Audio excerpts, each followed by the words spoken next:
All right, it is the top of the hour, and we are so excited to welcome you all to another episode of Good News in Parks. I want to take a second to thank Maureen Sturgill and Charlie Groth for today's opening quotes. We absolutely love the quotes that you guys send in as part of your survey, so thanks for doing that.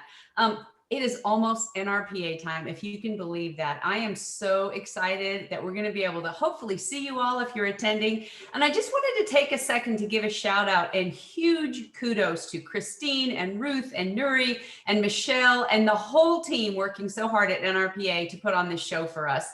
Thank you all for your tireless efforts to ensure we can all meet under the safest conditions possible. We know it is a tough job that you guys are all facing, and we just want you to know how much that we appreciate you. Jody, here we are again. It's time to get this episode started. I'm so excited about this panel today. Who is with us, and what's the latest word in national news? Well, as you can see, I can't quit smiling. We have been waiting for this moment, and these three panelists, here we go. Doug Menke, General Manager, Tualatin Hills, Oregon Park District. He has served the Tualatin Park District for over 36 years and has also served at the Portland Park Bureau staff. So again, Doug, you've been in Oregon a long time, but you've been a hero for a long time too. Under Doug's leadership, Tualatin Hills has received numerous national recognitions, including the NRPA and the Academy Gold Medal Award finalists in excellence in park management for the department. A major accomplishment of Doug and his staff and the Tualatin Park District was when the board was able to put forth passage of $100 million bond measure in 2008. I remember it, Doug. The passage of this measure has developed the park district into one of the most innovative park systems in the country. Doug, welcome to the show. Thank you. All right, Allie Rhodes, Director, City of Boulder, Colorado, Parks and Recreation. Allie has a BA in History and Spanish and a Master's in Public Administration from the University of Colorado. She has served the City of Boulder Parks and Recreation for over 20 years, starting in 2002, and we're almost there, as an administrative assistant for the sports department. And here's from the heart. As staying close to her sports roots, Allie is a Little League coach herself. Way to stay in the field, Allie. She's active in the Colorado Parks and Recreation Association, where she is currently chair of the director section, and Allie is a state and national speaker and has presented at the Colorado Parks and Recreation Association and the NRPA conferences on access management, recreation prioritization, and volunteerism. The City of Boulder, Colorado department is known as an award-winning department featuring facilities like the Pearl Street Mall, Valmont Bike Park, and the nationally recognized Expand program for people with disabilities. Allie, welcome to the show. All right, and Dr. Samose Mays, Director, Bryan County, Georgia, Recreation Department. Under Samose leadership, Bryan County has received numerous recognitions, sorry about that, and awards, including Georgia Parks and Recreation Association Agency of the Year. Congrats. He also is serving as district chair for Georgia Parks and Recreation Association. He is also a credentialed U.S. track and field coach, plus a National Association of Youth Sports Administrator. He is currently serving as an adjunct professor of Georgia Southern University, and he also is a national level speaker. We are so excited to have you today, Dr. Mays. Welcome to the show. Thank you. All right, it's to good news, national news. Colleagues, Children in Nature Network want to mention this article that just came out. It's titled, Nature is a Great Game Changer and a Game Station. Here's the bottom line. Google Children in Nature Network and use the search to look up Nature Quest program. I've already tried it. You can key into it. Also, as many of us are tuning in right now, the U.S. Open Tennis Championships at the Billie Jean King Tennis Center in Corona Park, New York, Flushing Meadows. I can just tell you there's 4.3 new players over the pandemic. Now it's at over 26 million tennis players in this country. You know what's key about this? USTA has now made public park tennis number one priority. So be watching out for those new resources, new infrastructure information. But the bottom line is go to USTA.com for additional information over the next 30 to 60 days. So I know some of you have been asking about that, and here's some details on that now of where you can go. Also, and I'm so glad you gave a shout out about the NRPA, Anne-Marie. I mean, it is amazing what they're pulling off. One thing I want to remind everybody, we will be providing proof of vaccination, and also if you're attending in person, and then also if you will need a negative test, if you do not have that vaccination card loaded up, you will have to provide a negative test within 72 hours of attending the conference. So again, congratulations on moving forward in RPA. That was a tough decision, but we're glad we're gonna all have an opportunity to attend or be virtual. Also, Kansas City Parks and Recreation, wanna let you know, innovative way, we know about GoFundMe. Bottom line is they had a historical Native American statue stolen, damaged, and what they have come forward for $12,000 worth of repairs and replacement of putting back the statue where it was. Bottom line is you might want to consider GoFundMe for a small type of repair, and go to kansascityparks.com and also their Facebook page to find out more information how they've done it. They've almost raised the money instantaneously because this is an important endeavor for the Kansas City metropolitan area. Also, final reminder, 30 Under 30 is open with NRPA right now. Nominate those top young professionals coming through that are under 30 years old. They'll be recognized in the next month of NRPA and the magazine. So a lot of national news, a lot of great news out there, but let's move on to our first question. That's why you're here, to listen to these esteemed panelists. Here we go. Question number one. It's September and it's full steam ahead for 2022. What departmental strategies and planning are taking place for moving forward throughout the next year? I want to start with Doug. Doug, start us out on this question. You bet. Well, it's timely. We have a board retreat coming up, and we're going to discuss these very things. We will revisit board values, which in our agency are equity, sustainability, and community vision, with a specific emphasis on racial equity.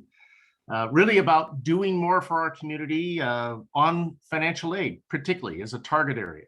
We're also going to be updating our strategic plan overall. So it's even though it's the midst of COVID, it actually is a good time to plan as well. We're going to be finishing our 5-year update for accreditation, CAPRA. It seems like it was yesterday, but it's back. It's all good, all good. And then also working just basically on resiliency within the organization, recognizing that COVID brought a variety of things to us, and the necessity of working through this, you end up with better programs. It's a great time to reset. Mm-hmm. And lastly is really the reminder of we can never do enough for community engagement, and really talking about co-producing with our partners in the field, the local community based organizations, nonprofits, other agencies. So there's plenty of work to do. Jody? Doug, I'm so glad you're talking about that, because a lot of us and a lot of our folks that are on are very experienced. We have dynamic departments that attend the show and dynamic departments that appear on the show like you all. But the bottom line is it doesn't hurt to revisit. And I'm really glad you brought this up, because I think this pandemic has been good for us in that way. So a very positive aspect. Thank you so much. Allie, please chime in. Thanks, Jody. It's really important, right? Strategic planning is always important. And I think the pandemic has highlighted the importance of having priorities, right? So that you can say no to the things that are not, with limited dollars, with limited people, a nationwide labor shortage. It's really important to say what is important so that we can support our people, because man, are they tapped, right? With our current master plan, we made what we call our master plan promise. And that's that every year we would develop an annual action plan to ensure that plan doesn't just sit on a shelf, but that we use it to give, fulfill the community's hopes and dreams for parks and recreation. So we've just done that. We have 3 key initiatives for this year that will carry into the end of 2022. One is that we're actually updating our strategic plan, that master plan. And we've just finished the needs assessment where the community, lots of community engagement in our city. And they've told us what are their hopes and dreams for their parks and recreation system. And so now we get to do the work that our team's really excited, where we solve the problems and develop initiatives, right? And what is most important for us in this process, like with Doug and Tualatin Hills, is that we are weaving equity and resilience through all of those initiatives. We're really focusing on our financial strategy. You all had a great episode where you talked about funding and federal funding and all the incredible dollars that can trickle into local parks and recreation. We're benefiting from over $600,000 of ARPA money this month. And so making sure we're thoughtful about using those dollars, about the resources in the 2022 budget. We have a capital tax on the ballot in November. And so it takes a lot of work to make sure we're being really thoughtful about all that money, which brings me to the third element of our strategy, which is our people strategy.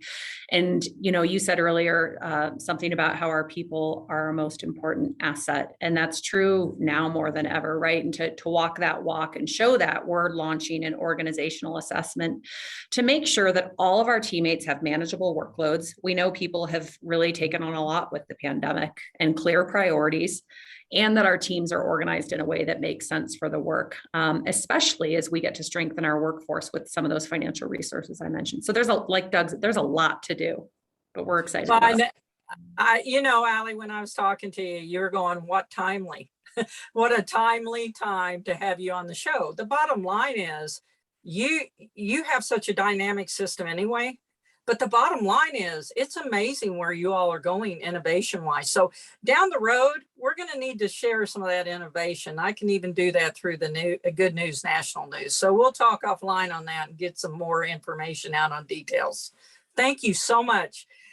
All right, Samose, please join in and take us home on this one. Yes, ma'am. From a strategic standpoint, we really wanted to highlight the community needs. We do these needs assessments, what the community really wants. And we really have an open ear to the community. So what we really focused on going into 2022 is some of our outside facilities. As you know, we added 10 pickleball courts, resurfacing tennis courts, resurfacing basketball outdoor courts, and just listening to the community, because the passive recreation is one of the highlights of our thing, because people can come to our parks and enjoy it. And if they can have new facilities that they think are new because we resurface things enjoyable. So that's what it's all about from a strategic standpoint, is to just highlighting some of these outside facilities and just improving them and making things look brand new. And I tell you, that pickleball facility that we resurface and turn into pickleball is being so used by the public. And I think those are things that are really important, the passive recreation for our strategic plan. You are so right. And you shared that with me. And those are just wonderful facilities you've been recalibrating. Bottom line, you have come back in and your people are so enthused about this, and pickleball, tennis, basketball. I mean, you're all over it. You're on fire, but way to lead us. And I appreciate you keep pushing that stuff out in that social media. We need more and more of that. Great job. All right, Anne-Marie, I'm going to turn it over to you for our first poll question. Oh, you're on mute. There we go. It was time for review. All right, thanks so much, Jody. And I just wanted to remind the audience that if you look at the bottom of your Zoom screens, there's that little Q&A. It's like the talk button down there. If you're not familiar with Zoom, I think everybody's familiar with Zoom right by now.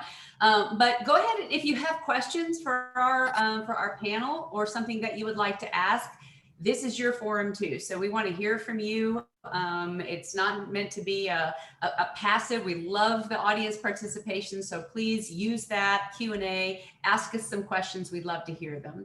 And on that note, we also like to get your opinions on different polls. So our polls today are going to have to do with programming And our first question, let me launch this for you, is we would like to know, what are your biggest current concerns regarding park programming? This is multiple choice, so you can select all that apply. Is it staffing, funding, participation rates, accurate data to defend or demonstrate need, aligning to community preferences, or something else? And if it's something else, we would love for you to use that Q&A box and tell us what that is. There's a limited amount of answers that we can put in the polls, and we can't think of absolutely everything. So if we haven't hit the nail on what your biggest concern is, please go ahead and check that something else box and then share that with us in the Q&A so that we can share it with the general audience. I love what the panel has been saying about, talking to the community and listening to what the community needs. It's so important when you think about, especially with like what Dr. Mays was talking about and, rejuvenating different things. Where do you start? And talking to the community and understanding what their priorities are is certainly a great way to do that, and making sure that you're addressing those renovations and updates in the way that the community would like to see. So it looks like we're about slowed down on the voting here. I'm going to give it about 5 more seconds and we'll end the poll in 3, 2, 1. And let's go ahead and share those results with everybody.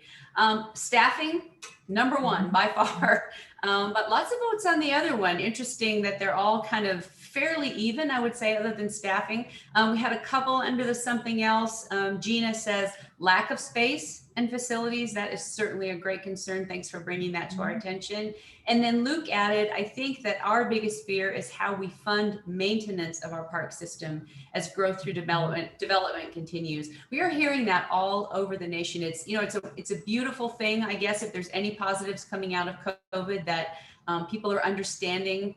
People who maybe haven't visited parks in the past are understanding all the wonderful benefits that the outdoors and parks can bring, but that is bringing that extra use and definitely having an issue with maintenance. Michelle just chimed in, wanting to know how the Delta COVID virus is impacting programming. So Jody, I'm going to turn it back over to you. If you can maybe make that part of one of the upcoming questions to the panel, and we will go from there. And thanks for taking the time on the poll. Well, absolutely. So panelists, feel free to insert anything with the Delta virus or anything you're adding. So we'll go ahead and move to question number 2.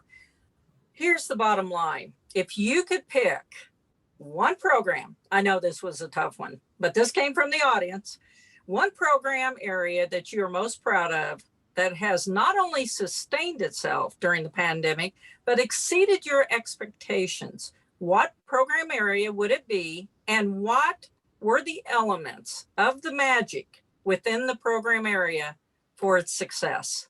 And let's go ahead and start with you, Allie. Yeah, and Jody, this is a really mean question. So whoever submitted it is not very nice, because we had it 3 times. It was asking a director to pick their favorite program. For me, it's like picking your favorite child, right? We have incredible teammates across the organization. But with this opportunity, I'm going to celebrate the work of our Expand program. You mentioned earlier, this is our nationally recognized program for people with disabilities. And the folks that support programming for our vulnerable populations, they were among the quickest to roll up their sleeves, adjust the service delivery, reinvent fun, and course correct amidst this just roller coaster that has been the pandemic. And we attribute the magic to the fact that these folks have decades of experience working with individuals who have been dealing with all types of disadvantages and challenges. And COVID was just another hardship that they would dedicate themselves to overcoming, right? Despite the pandemic disproportionately impacting some of our most vulnerable community members. And in terms of our departmental alignment, no one really ever questioned the need to support those programs, which maybe speaks to the magic of clear priorities in those community benefit programs. I would say the real magic is those teammates, Lori, Chelsea, Emily, Molly. They are infectious for having fun and serving their community. They think the magic comes from their participants and their families and all the support they give. But I think it's them. They ran virtual programs 6 days a week when we were initially in stay at home in spring of 2020. To keep people involved and moving, to have a social outlet. They did virtual lip sync contests, virtual scavenger hunts, and now they're doing all kinds of fun outdoor outdoor programming. I've been to a dance class on one of our outdoor basketball courts. And then to this summer where they ensured hundreds of campers had an incredible camp experience, which, you know, is so important to all of our children. So they're rock stars, and I'm so excited to be able to celebrate them and that they're on our team.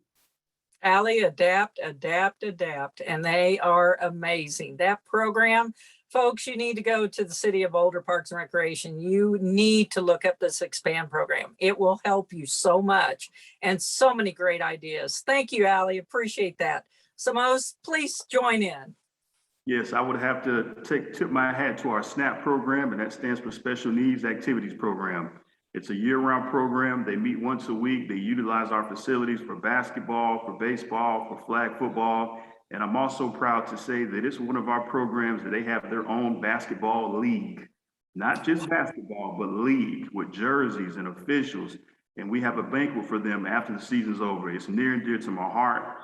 It survived. It kept going. And like I said, I really love that program. And like I said, you can never do too much, you know, for those individuals, and those parents are so great, and they help with those programs. So the SNAP, the Special Needs Activities Program, is something that is very special to me, and I'm glad that we're able to keep it going. Again, go to that Bryan County Parks and Rec, guys, all of these websites of these departments, because they're dynamic. And boy, we can feel it. Samose, we can feel it. Thank you for sharing, because it is a great program. All right, Doug, bring us home on this one. I can do that. Jody, of course, we've known each other a long time, and I'm at a point in time in my career where the inference of only providing one update is simply a guideline for me. So with that, I'm going to highlight two areas, but both are, I think, equally as meaningful and worth mentioning.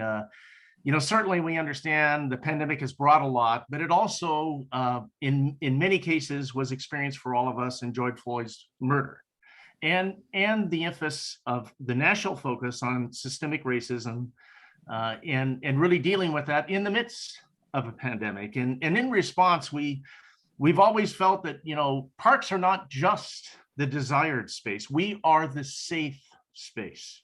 That's right. And so we launched an effort specifically for offering our community space within our parks to really show solidarity for racial and social injustice. We started talking walls, you know, basically murals that tell a story, message gardens. We did this with our partners. We did this with BIPOC artists, with BIPOC youth. Really impactful, and uniquely, we intentionally targeted heavy graffiti areas. And in 8 months, these have been up and they have not been damaged. Wow.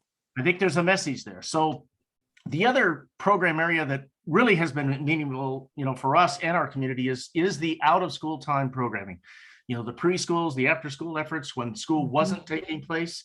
You know, parents were looking for support and help, and kids needed, you know, all range of impact from a learning experience. And we really, we reached out, our community came alive, counter partner agencies providing grants from school districts to education service districts, other nonprofits. You know, there were groups that got federal funding and then discovered it's not easy to actually spend the federal monies.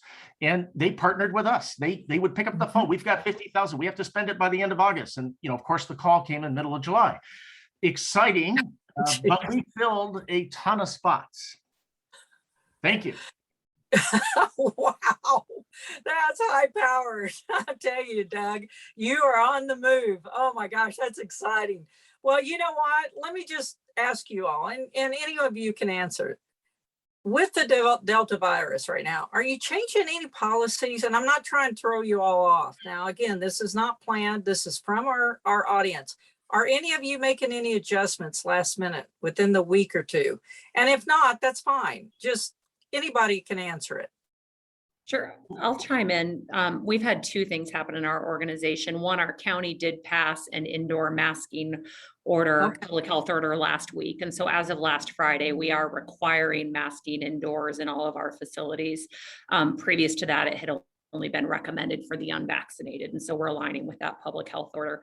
And then the other thing that's been happening in our organization is the vaccine conversation. And we did have a vaccine attestation where all employees submitted their vaccine information through a confidential process that our HR and IT department had to administer, so that we could determine what's the best way for our organization to move forward. I know these are, you nailed it, these are really hard conversations. And again, our profession and our professionals continue to just adapt and thrive so that we could support our communities through this. It's been very impressive and exhausting. Yes, thank you, Allie. Any other comments, Doug or Samose? Sure, I might add too, we have really been challenged with our senior facility, our Stewart Center, which, by the way, our district was started in 1955 by Elsie Stewart, who was a PE teacher in her day. Wow. She felt recreation was missing. An amazing lady, a tennis player, by the way, Jody, as well. Okay. But in the end, our senior center, we have really struggled. You know, we've done a lot of virtual work. We've done drive into the parking lot and play bingo. And it's been well received, but they're ready to get back in their facility, and more restrictions coming in. It's going to be challenging.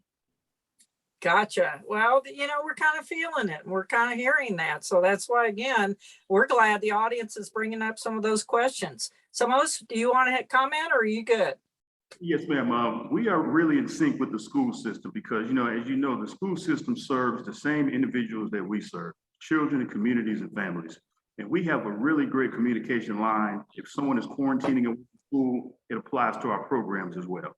And I think that's something that's been very, very effective because we have some large programs in Bryan County, a lot of participation, but to have that communication with the school system and to keep people safe, I think is something that's very vital and very important for us.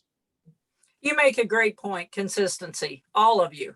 There's a lot of consistency when you're looking at the ordinances. Well, you have to. Bottom line is you got to follow the laws. But this school district, that is a very good point.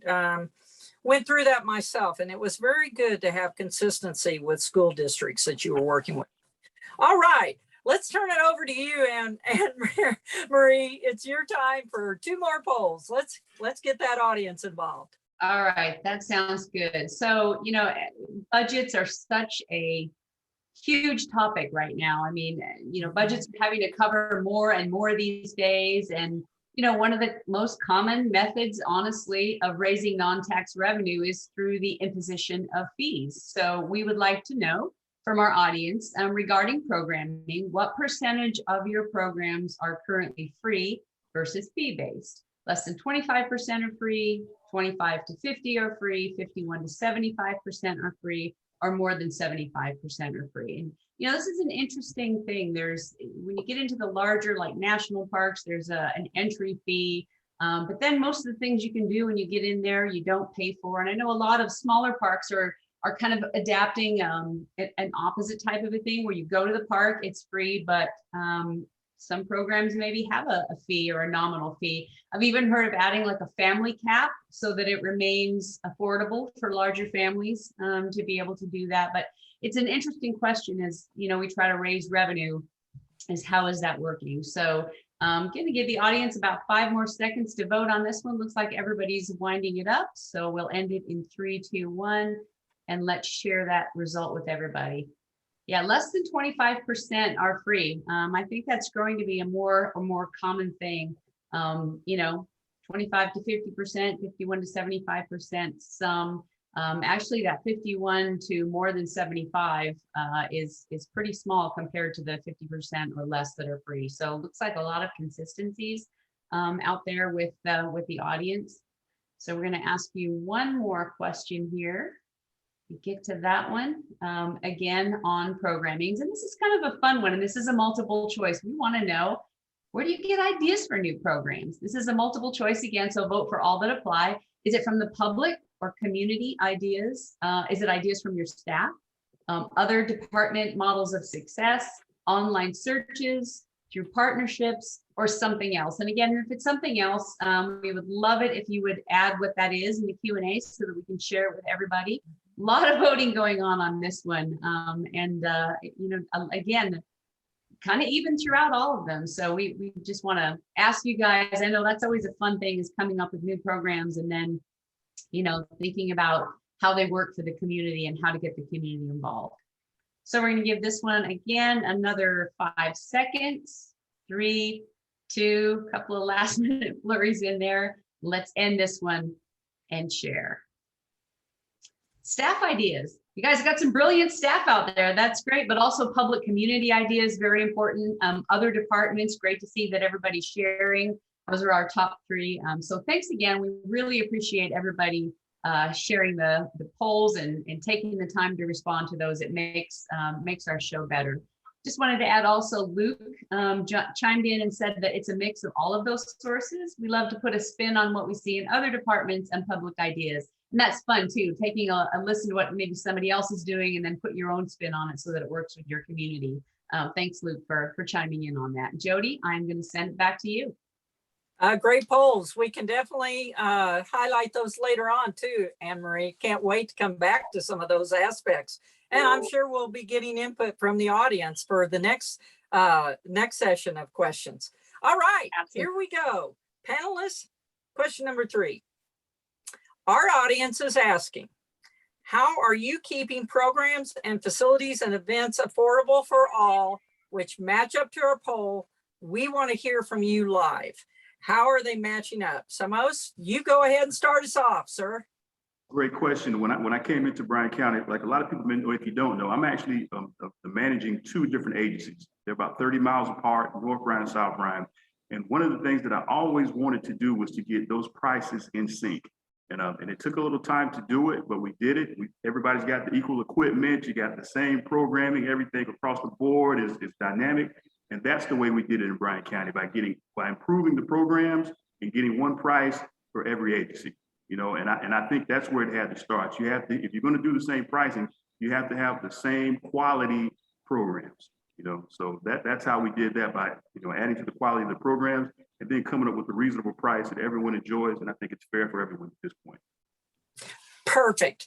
That is exactly right. And making sure everyone has equal access, but they also are all treated basically the same as far as when you're offering any services or programs. Excellent way to handle it. Boy, that's interesting that you have the North and the South system, and you're really handling a lot. I know that when I was looking at your system and researching what all you're in charge of. But again, that's why you're Agency of the Year for Georgia Parks and Recreation Association. Doug, please chime in. You bet. Well, we certainly maintain a financial aid program.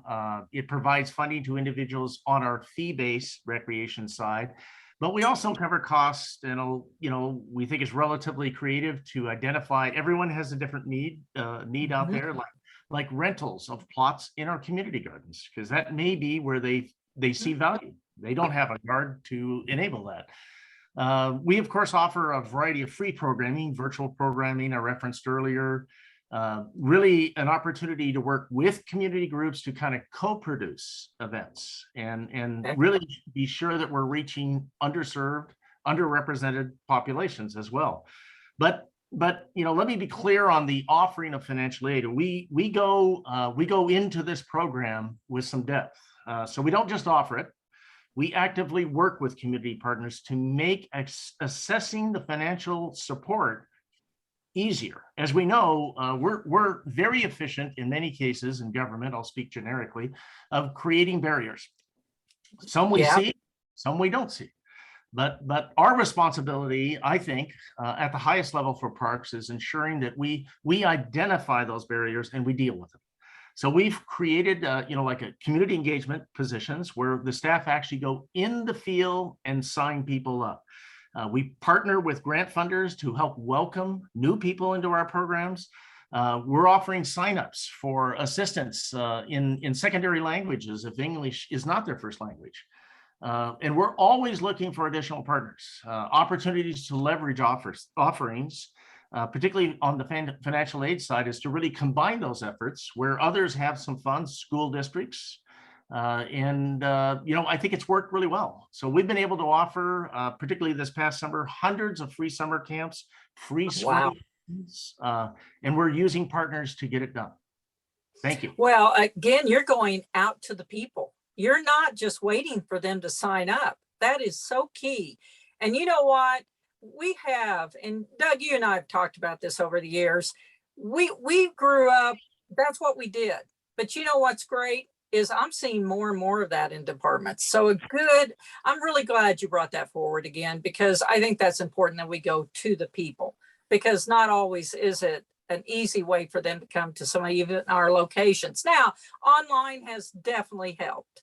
So, but it depends on access, right? So again, those barriers, trying to knock them down. Thank you, Doug, so much. Allie, it's your turn. Yeah, and Jody, I have to say, I love this question, because to me, this is the core of municipal parks and recreation. That is access for all. Boulder does have a financial aid program. We've been working hard since about 2014 to strengthen it, reducing the paperwork, right? Not 8 pages, making it online, making it bilingual. And so some great things just last year, here's how we strengthened it. Just showing that you were benefiting from unemployment services, you qualified for our financial aid. With so many people losing work through the pandemic, that was one easy pivot that we were able to make. You asked a little bit how it's funded. Our community passed a tax on sugary sweetened beverages several years ago. And in passing the tax, the ballot language requires that the revenues are used to promote health and well-being, and particularly for those who've been disproportionately impacted by sugary sweetened beverages. One of the things I learned through that process, that low-income communities and communities of color have seen more advertising for Coca-Cola and sugary sweetened beverages than more affluent and or white communities. And so we've been able to benefit from hundreds of thousands of dollars of these grant funds for our Rec on Wheels program that brings recreation directly to kids living in low-income housing and low-income communities, which addresses not only the financial barrier, but like Doug mentioned, sometimes there's other barriers to program. So we're going right to folks. We also have our Equity program, where access is 100% funded by those sugary sweetened beverages revenues. And like Doug said, again, it's about more than just financial barriers. And so we have recruited and trained bilingual, bicultural community members to teach some of the fitness classes, both in our facilities and their sites. So that's been incredible, that source of funding. In addition, earlier this year, our city council passed Boulder's first racial equity plan. So we've been working to weave that into our work. And examples, the very first thing we know we need to do if we're going to address systemic racism in our organization is ensure that our employees are trained. So we've been doing a lot of training. And then the other is around making sure we're providing culturally relevant events and programs. Next up for us is trying to develop a full sliding scale financial aid program. So right now, if you need a lot of support, our Equity fund makes it 100% free. But Boulder's an expensive place to live and to be. And so what about folks who, you're a family of 4 and maybe you're making some money and you need some support. And so that's what we hope to develop is a full sliding scale model, because folks talk a lot about in the social services, that cliff effect, where the minute you make a few dollars more than, a certain percentage of the area median income or the federal poverty level, you benefit from no services. So we'd really like to address that in our department. And that's one of our next steps, but we're trying hard. Well, Allie, you have, and again, you have been on the cutting edge for so long. I'll never forget years ago that I had attended one of your state conferences, actually when I was NRPA president. And it was amazing because you were also at the time, and this will tell my age, you were addressing the food offerings within concessions and different health aspects. Yeah, remember? And I'm telling you, that made a difference for all of us in this country. You were leading that charge, and we made changes within our park systems. So what you're doing right here to come forward and try to model out this sliding scale of support is so important. So thank you so much for bringing this forward, because this is what this show's about the innovation, but sharing with each other. But great job. You've always been that leader. Thank you so much. All right, Anne-Marie, it's back to you. This is our favorite time. It is our absolute favorite time. Everybody loves this. I mean, this is the one thing we keep hearing from our audience, that they absolutely love this recognition segment. It is so awesome. We understand that it takes a lot of effort and a lot of, teamwork to make this all happen. And, all of these folks that are on our panel now work with other folks that are responsible for creating all the services and, all the things that people enjoy in parks. So we call this Good News in Parks, about great people. And we want to give everybody a chance to talk about someone on their team that's making an impact. So Samose, we're going to start with you. Tell us about Terry. Terry Ramble, that young man, I'm so proud of him. He's 29 years old. He came to me in 2017 as an intern. I don't even know if Parks and Rec is something he really, really wanted to do, but I saw so much potential in him, and I consider myself a leader. And as a leader, I consider myself as a person who develops people. If you give me somebody that has that desire, I'm going to bring it out of them. And I'm just happy to say that at this point, in 2021, he's now my assistant director over Bryan County. He's doing amazing things. He's got a cool composure. He loves community. He loves people. He loves programming. And just so proud of Terry Ramble being assistant director of Bryan County, starting as an intern and assistant director as we speak today. Well, way to go, Terry. I mean, that is a heck of a jump, and it speaks to Terry and also to you, Samose, for your leadership. I love what you said there about developing people. That is just so awesome and so important for our young people today. And congratulations, Terry, for everything that you're doing for Bryan County. All right, let's go on to Allie. Tell us about your park operations team. Sure. I followed Doug's lead here and bent the rules a little bit, because again, asking us to pick one person just is mean. Like my colleagues here, we have a department full of rock stars, and I chose to highlight our park operations division here for something Dr. Mays mentioned earlier. Samose, you talked about like the importance of passive recreation during the pandemic, and always, right? We know that parks are the foundation of the work that we do, our urban parks, and if that's the case, then these folks are the ones making it happen, and they are so the unsung heroes of the pandemic. If parks are essential to thriving communities, like I know we all believe they are, then these folks, they deserve every praise and recognition and everything we can do, because day in, day out, and they don't like the recognition, right? They don't even want to talk to us most of the time, but they want to go out, they want to be outside, they want to help make sure that this part of Colorado is safe and welcoming and beautiful for our community. And that wasn't easy last year when the parks were being inundated with everybody who wanted to be outside and amidst, constantly evolving restrictions. And we dealt with a lot both last year and this year. And these folks they have been steady, they have been solid, and they continue to innovate. You talked about innovation, and Jody, the things they've done to deliver process better even during the pandemic, it's just ridiculous. It's the silly little things, right, that turn into big things, like finding trash bags that are 30% less plastic and 40% cheaper, right? Like it's the little things all the time that these folks are doing that I'm just so stinking proud of. And I'm so grateful for all of them. That's awesome. That is a good looking group with a lot of smiling faces. So way to go, Parker operations team. All right, we are gonna go on to Doug. Tell us about Lulu. Lulu is a remarkable individual. Lulu Ballesteros. This is a typical picture of Lulu here. She has people following her.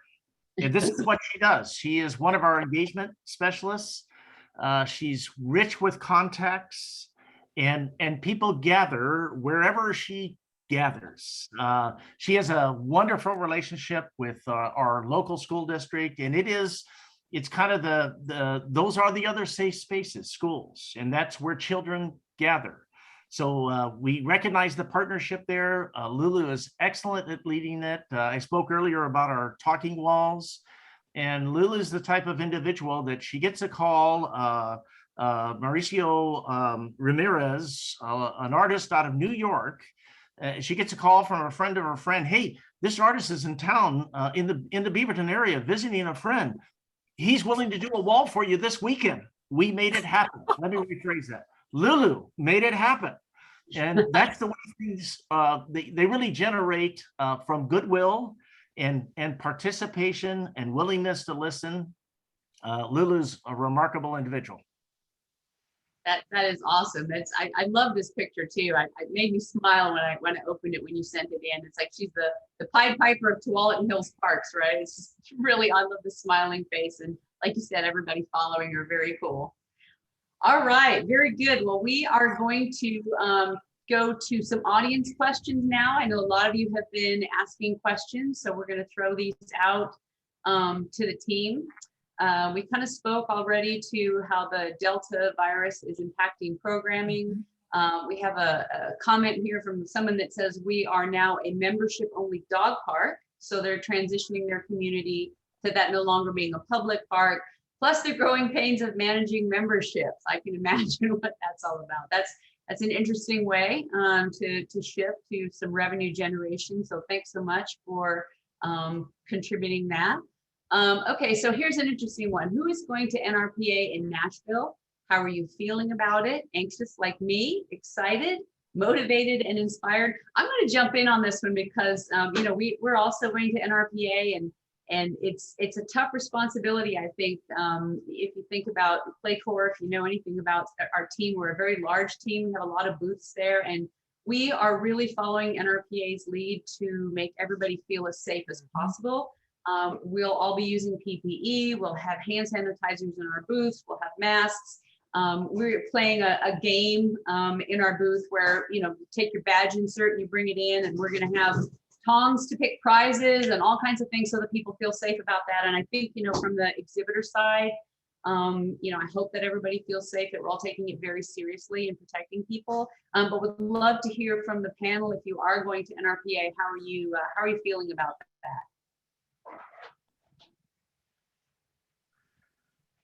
Well, I'll maybe kick off. Apprehension is a great term. It so happens, unfortunately, in my case, I won't be attending. I had my airfare all lined up and everything, but earlier this week, our CFO resigned. So I have other duties to carry, and the staff is well aware of how well I do my math. So they want me to find someone. So that's my job. Yeah, I'll just say, unfortunately, Boulder's not going. We typically send 5 to 7 folks every year. We really believe in learning and growth, and NRPA is such an incredible conference, but we are not this year for several reasons. What we are doing, and we hope to be a model of the digital experience, we're doing some group gatherings for the keynotes.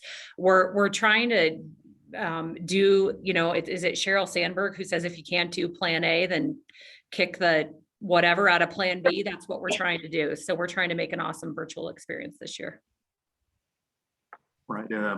We're not going as, you know, also, but often a lot of virtual options for my staff. You know, anytime they come to me and they want to get any education, I'm a stickler for that. So, hey, we'll make it for that by picking up other educational opportunities. Well, I'll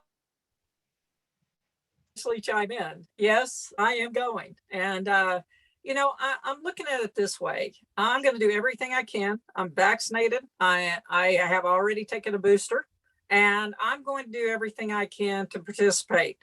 But that doesn't mean that it's not a fair decision to not go virtual. Thank goodness we've learned how to blend our training and our education. And you know what? It's a real mixed bag this year. I've heard so many departments and directors talk about they are sending one person, but maybe not the whole team. But then some are not. So again, I tell you what I'm impressed with. I'm impressed with the measures that NRPA is taking. So if you are going in person, which I know there is a lot of people going, up to possibly 3,000, it looks like, they have really taken measures in the classrooms. And like Anne Marie, you said, the major steps are taken in the exhibits. So I think there's a way to manage it, you know, and not totally be on a lockdown. So we'll just see how it goes. And you know what? We've got to try, you guys. How many times do we all try things and we do that risk management and we do everything we can to make the best of the situation, like we've been doing for absolutely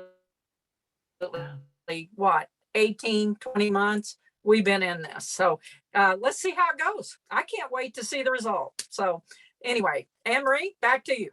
Yeah, it'll be interesting to see. Rachel has added, she wishes that there was research that would capture how many park and rec departments offer grant assistance for those in need to participate in programs. It would be helpful to see the percentage that do support creating a program like this. That is a great idea. She also wanted to know, Doug, if you had a business model that was created to implement the type of assistance that you think talked about in the third question about supporting programs. If you remember that, do you have any insight? Yeah, I'm certainly, if you can filter the information to me from the individual, I'm certainly happy to engage. You know, we use a variety of techniques, and it literally, you know, some of it stemmed. This is the interesting part as federal funds became available, you know, in two different funding sources over time, we discovered, particularly within school districts, that, you know, of course, they have phenomenal access to grant monies on a normal year, not a pandemic year. And when you start discovering those communications and fully develop those relationships, they in fact offered up that, oh, you know, we have this other program that we get money every year for. If you could carry the active leisure time for the kids, we'll do the education time. We're like, incredible. So Wow. we discovered sources. That's great. Out of nowhere. Yeah. Very cool. All right. Lisa just gave a shout out. Allie, Doug, and Samose, thank you for sharing your expertise and perspectives. We love your passion and appreciate everything you do for Parks and Rec. We also want to recognize that you are taking time out of your very busy workloads, yes, to help us all, and we are grateful. Absolutely, we echo that. Thank you so much. Also, wanted to know, comment, awesome to see Terry transition from an intern into a critical contributor to the team and the mission. Could the panelists talk about how they structure and support internship programs between their departments and higher ed institutions in their areas? Great question. As you all know, I'm a professor at Georgia Southern University, and I was excited to get that opportunity because the first thing I thought about was internship. You know, I talk about, you know, how to this thriving career that we're in Parks and Recreation, how can we get more students to understand and realize what we do for communities?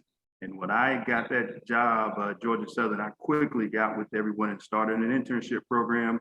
And that's how Terry came through. That's how 3 or 4 of my staff come through. But that's also how I highlight those individuals that graduate and send them to other agencies in the state and outside of the state. So, you know, very, very aware of how important internships are. That's how I got Terry, and that's how I helped build Georgia and other states as well. Awesome. Yeah, I'll tack on there. We have an incredible internship program, primarily with Expand, the program I highlighted earlier. So therapeutic recreation is so important to what we do. And we have regularly up to 5 interns, you know, through the fall, spring, and summer to help deliver those programs. And what's incredible about it to me, that the supervisor of that program actually started with us as an intern about 20 years ago, right? So just like Samose said, like, it's an incredible way to build your own workforce. But it would be really cool to have like an online thing to map out where Boulder interns are spreading the TR love all over the country, because I know it's happening, right? We have this just incredible foundation of therapeutic rec started by, I know, Jody, you know, Colleen Fitzgerald and others for decades. And it continues. So they've done really great work. What I would love to see, because I know leisure programs at universities across the country are going away, right? And so I know that's a key issue for our field, is how do we grow those programs, the internships, and show the value of this programming. And I think in our own state, right, Colorado outdoor recreation is a key value. So one of the things we need to figure out, and I know many of my colleagues in the state are talking about it, is how do we make sure that the leisure programs here in the state stay strong? You know, if I could add as well, one of our goals, budget priority goals this past year, was investing in our people. And it was expressed in a variety of forms, but internships certainly were one. As important, I think, is the role that all of us play as supervisors up and down the line within our organizations, and really intentionally identifying those that are willing and able and desire to do more. And give them stretch goals, assign them. And yes, I guarantee you, we have a union. And yes, it may trigger an incremental increase for a period of time. But yes, it inspires people to do great work and stretch themselves. We have a variety of future leaders that have come through those efforts when supervisors pay attention. That's awesome. I have a comment on this, and you know, this is my sweet spot. I started in Springfield, Greene County as an intern, park board, and I ended up retiring as director of the system. It's a case study. Many of you have been there with me. The bottom line, and boy, Allie, you really hit, when I read your story, I was like, oh, wow. You know what? This internship is, boy, I tell you, we took it so seriously because we gained so many great professionals through our internship program. But let me tell you about a success story real quick. Angel Obert. Angel Obert was an intern from us. She was recognized last year as a 30 under 30. She came from Missouri State University. She went and did her internship at Wyandotte County in Kansas. Bottom line, you guys, here we are 8 years later. You're not going to believe this. She was just appointed director of Wyandotte County. Now you're talking a 30-year-old. Now that's what I see coming. Oh my gosh, because some people like us, professionals, took time, and effort, and heart to help her. And that is what's happened. This is such an important question. That's such an important time to support our interns and our college seniors coming out right now. They're our future. We got to have them. You're right, Allie. There are programs that are kind of coming away. I'm actually on a roundtable coming up with Pennsylvania Parks and Recreation Association. That's going to happen in October. And this is the discussion point with 3 of us that are going to be talking about how do we make sure and instill the quality and keep those programs going, because we've got to have these students. And then finally, oh my gosh, when I saw Terry's picture and what you've done, Samose, with him, man, that's what it's all about. He's our future. So I just, wow, I'm so passionate about this because I've been not only that practitioner, I've been that professor in the classroom for the last 10 years, and I've seen it all come together. So, whoo, I'll let it go, but it's very, very close to, we can do this and we got to keep doing it better. Thank you so much, all of you, for your efforts. Anne-Marie, back to you. Thank you. All right, we just got a great question in. It has been a long and grueling journey to lead world-class departments. Would love to hear the panelists reflect on the pandemic period, over a year now, and share one of their biggest challenges and how it might have turned into a benefit or asset. Love that for our Good News show. You are all good news makers, she said, and we would love to hear examples. Who wants to take that one? I'll start. I remember when it all happened and the programming went away and they were, talking about, potentially sending us home. And I said, hey, I got to take care of my troops here. So I instantly put together policies and procedures and a program to turn all of my staff, including myself, into maintenance. So we went 100% maintenance across the board. No one went home, and we've been working ever since. And if it happens again, we'll be ready to go back and get on zero turns and do whatever we got to do. Innovative, way to go. I would add reaching into the community. One of the things, of course, when you were shut down and you have that separation from the very users that love you, it was really hard on staff on the other end because they love delivering the services.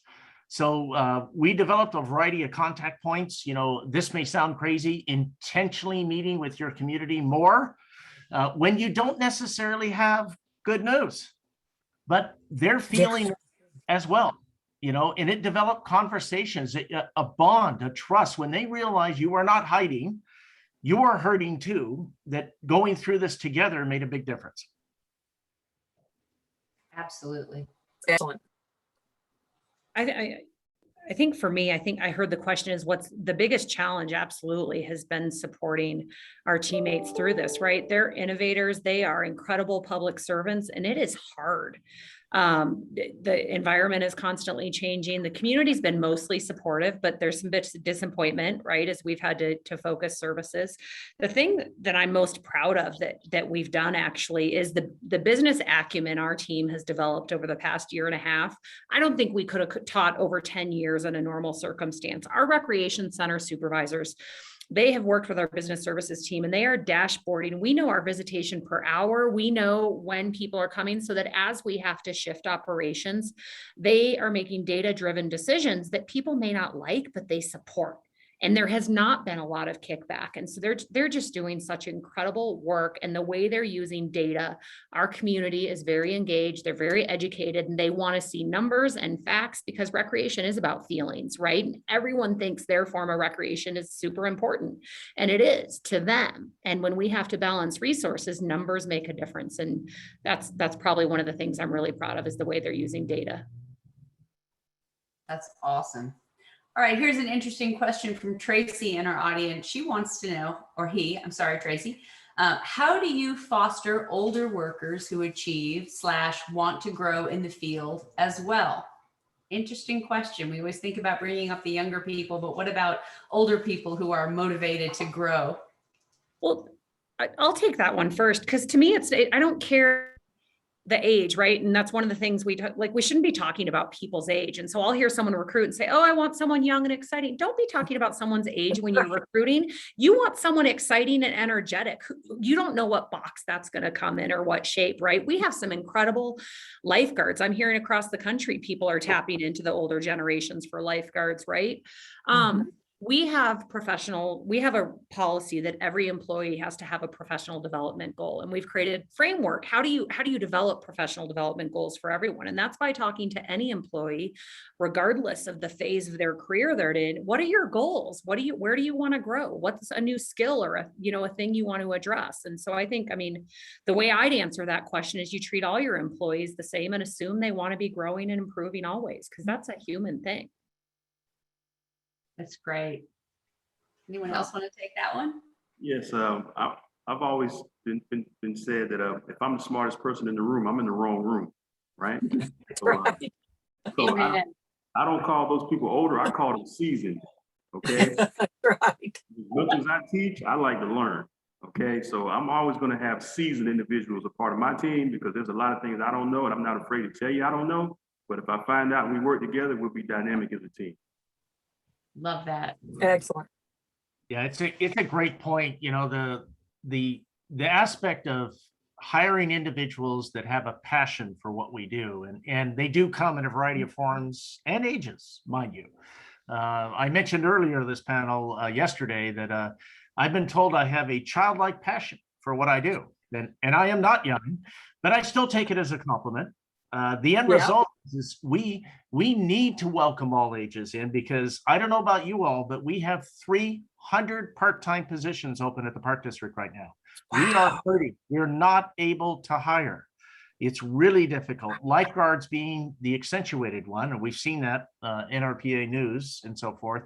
And they come in a variety of ages, for crying out loud. That we've had pulls for a long time. Should it shock us when someone says, I used to be a lifeguard, I think I might be interested. Right. What a concept, right? Really, that is awesome. All right, here's another, boy, I tell you, audience, you have got some great questions today. Here's another challenging one. Not unusual situation. We are having issues with tent villages and meth addictions in a couple of our parks. Does anybody have any good strategies that can be suggested to help us address this growing issue? Yes, I have something. We work really well with local law enforcement. As they do their shifts through the park, we put up cameras to try to identify things, and facial recognition and things of that nature. But I think just having a good relationship with your local law enforcement, because what we do is so essential for communities. We want to keep people safe. So just to have those shifts, people coming through and checking our facilities, is something that we do with local law enforcement. Excellent. Yeah, I think it's an excellent point. Our service area oversees both city of Beaverton as well as Washington County in general, a lot of unincorporated areas. So we have city police, we have sheriff's office, we have our own park services, safety services, which we now call them. And the real emphasis is that we are a partner with everyone in our community. I remind individuals all the time that all individuals are welcome. We have to monitor, we have to sometimes take action depending on what they're doing in the park, but they're all welcome. Yeah, the only thing I think I'll add that is unique, because like Dr. Mays, like Doug, we are working with everyone we can. Homelessness is a nationwide challenge, and our local resources are not going to solve this nationwide challenge. And so part of it is about, who are the local partners. We work closely with our housing and human service officials, our county public health, everyone involved, because this is one of the challenges. It is very hard on employees. It is hard on communities. And so in addition to working with all those partners, that's a really big, broad answer, right? Specifically things we do our training for our employees. We're putting together a training right now about the stigma of the unhoused in our community, and what does it look like to, like Doug said, treat these folks as community members while also making sure our parks are safe and welcoming for everyone. And that's really about community values. And we're having a conversation using a toolkit from the Spur Institute outside of San Francisco to talk about community values and behaviors in parks, right? So it's not about people and bad people. It's what behaviors are acceptable in the park.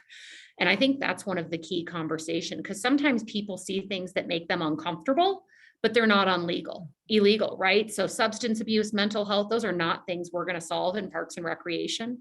But we have a really big responsibility to make sure our parks are safe for everyone. And so we're working on that with things like we have tried a variety of sharps containers in our parks.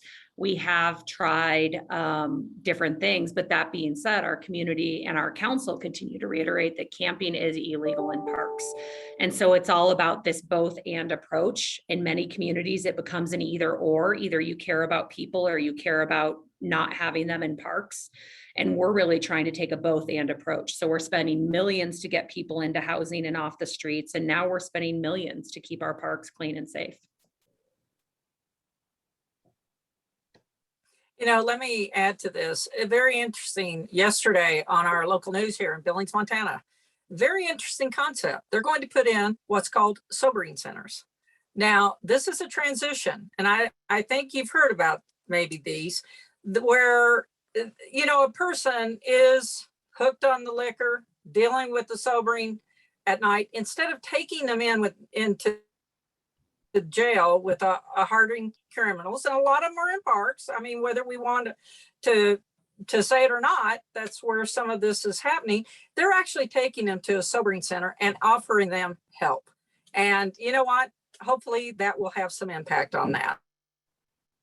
And not just going to jail and constantly resurfacing into the legal system of checking them into jail, but hopefully offering some services. So again, some innovation, just a food for thought. Anne-Marie? Absolutely. All right, we have time for one more question. So since hiring is such a challenge, we're gonna go with this one. What strategies are you using to recruit that may be new or different? I'll tell you one that works really good. So all of the streaming services, right? You can advertise on those, maybe geofence in your community. People who are listening to streaming services in your neighborhood might be a good option. Who else has good ones? I will stand on a corner with a sign if that's what it takes, right? I mean, this labor shortage certainly is impacting us. We are working closely with our human resources department to try new things. And so Anne-Marie, I just made a note about the advertising on streaming. That's a great idea. The other things we're trying to do is work with local partners like the university.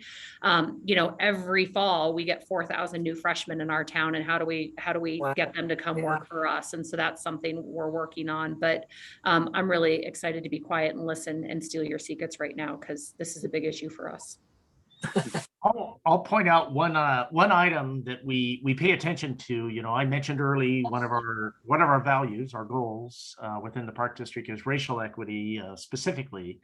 And while I am concerned with 300 positions open, many of them part-time, we are not going to set aside our hiring practices. And we use the term disrupting our normal hiring practices. It's an intentional term because we have to do it different. We have to resemble our community. That's the only way it works long-term. Excellent. I'm a big social media guy. I believe in updating that Facebook every day. If you got to delete something and repost it, I like fresh content. with our county website, we advertise. We have an awesome HR team that helps us in getting the word out. We utilize our websites. We keep our websites updated. We insert sections. So I think just getting the word out is all about marketing and advertising. I mean, if you're passionate about the position, then you're going to find interesting ways to get the word out. And also, with my connection with universities across the country, utilizing those as well. So I think you need to have a myriad of different avenues for those advertising. You don't want to focus on one thing. You want to have a variety of ways to get the word out. Anne Marie, just one final comment. A future special edition coming up, bottom line, we're going to be talking about also the use of volunteerism, the use of credential volunteerism program. But not only that, the interns, we're going to talk about that again. Where does that go? But we've got some people ahead of us that are going to help us through some of that to help our job and workforce shortages. Absolutely. Oh, one great suggestion from Michelle in our audience: advertise through the next door neighbor and other neighborhood networks. That is fantastic. Thank you for that one. All right, we are going to, as you know, we have recently added a new segment, which is called Sharing Your Good News. And we ask when you get your survey link after the show, for those in the audience, if you have anything that you want to share, you'll see in the next stories kind of what we ask you to send us, a link or somewhere we can get photos, and we would love to share your good news. We have some really neat ones today. So first of all, we want to say thanks to Shannon Moore for writing us about the brand new skate park at Woodstock Park in Virginia Beach.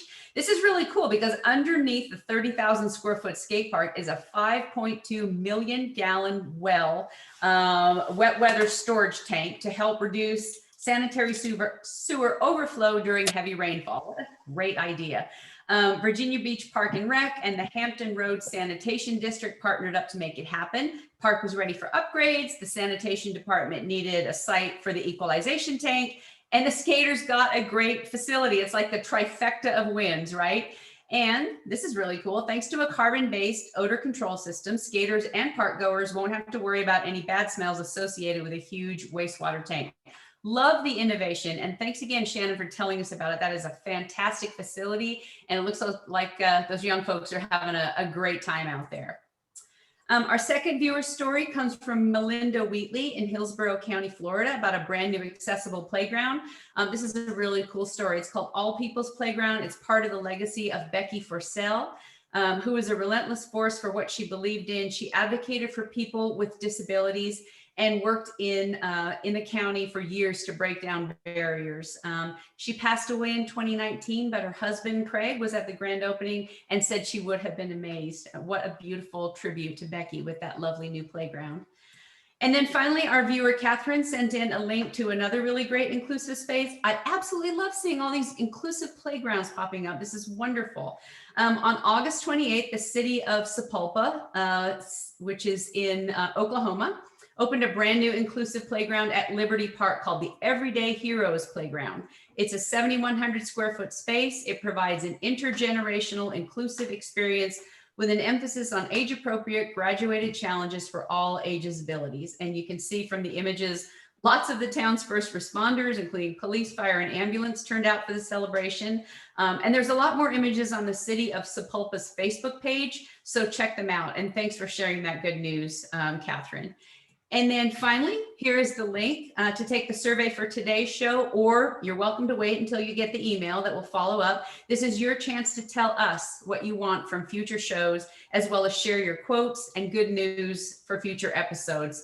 We love our audience. We love your participation. We appreciate you so much. And again, for those stories, you can kind of see the type of info we need from the previous slides we did. So send it in. We would love to share what's going on all around the country in all of our departments. So with that, Jody, I'm going to turn it back to you. Any final words, my friend? Well, I'll tell you what, Anne Marie, you and I talked a lot about this show. Boy, did not disappoint. You guys, you rose to the occasion, but the bottom line is you embody the famous saying of Billie Jean King, pressure is a privilege. You can tell it's all about your passion and your heart, and you are our sheroes and heroes. So thank you so much for joining us today. We need you. Thank you. Absolutely. We'll see you next time, everybody.